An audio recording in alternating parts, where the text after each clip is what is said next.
The US President Joe Biden is leading Donald Trump in several polls, but only by a few percentage points. We are still a while away from the presidential election in November.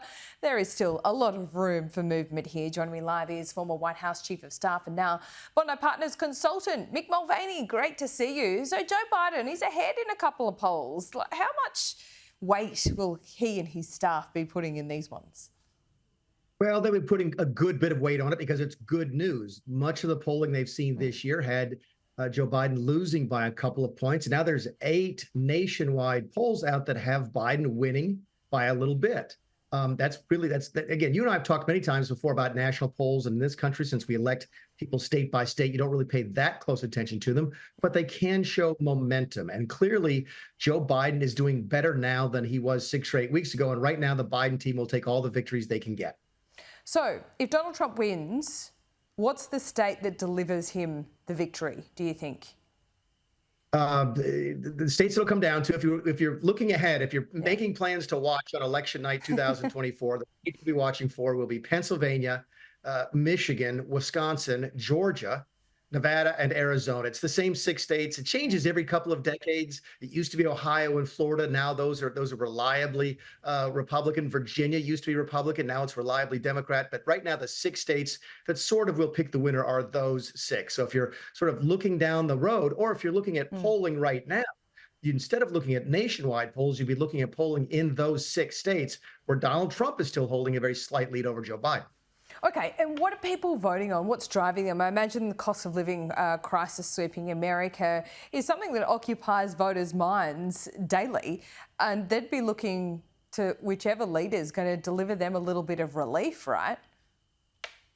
Yes and no. The issues here are the same as they are anywhere, right? I mean, the issues there in Australia are typically going to be the economy first, second, and third, and maybe immigration or other policies after that. But it's the economy, and here maybe immigration second. The reason that Joe Biden is doing better on those points is not really that his policies are any different than they were 3 or 4 or 5 weeks ago. It was the speech. You and I talked about the State of the Union speech. Yeah. It was a really good speech, Laura. And importantly, it was the one speech a year that people who don't follow politics still watch. So he was able to talk to non-political sort of voters, people who don't pay very close attention.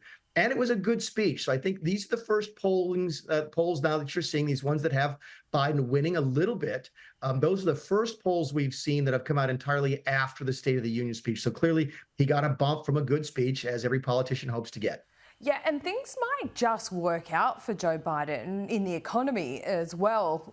The cycle, we're looking at the interest rate cycle. It's starting to come down. The Federal Reserve, might start cutting rates, before November. Would that have a big effect on his vote? Not a big effect. Keep in mind, Laura, politicians worldwide know this.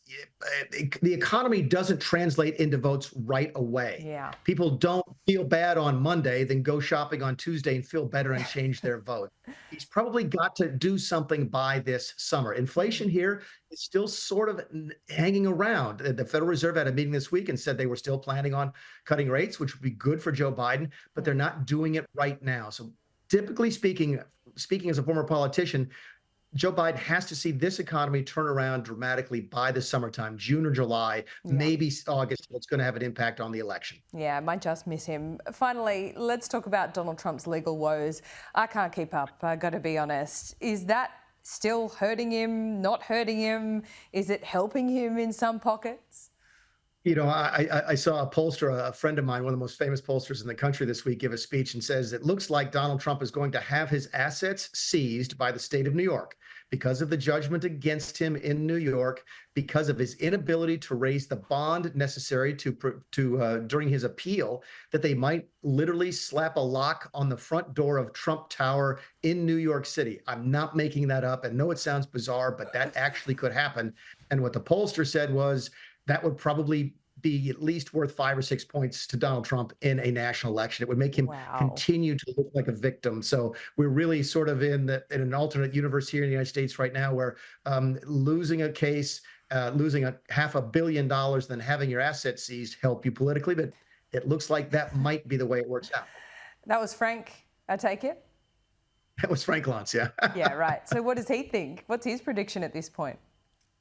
Flip a coin right now. Look, it's going Right. to go back and forth right now, Laura. You've seen this in the polling. Even the polling right now that was good for Joe Biden is very close. Even the polling that was good for Donald Trump 3 or 4 weeks ago was very close. The country is very evenly divided, and they're not going to come together. This is going to be a back and forth race throughout the entire spring and summer.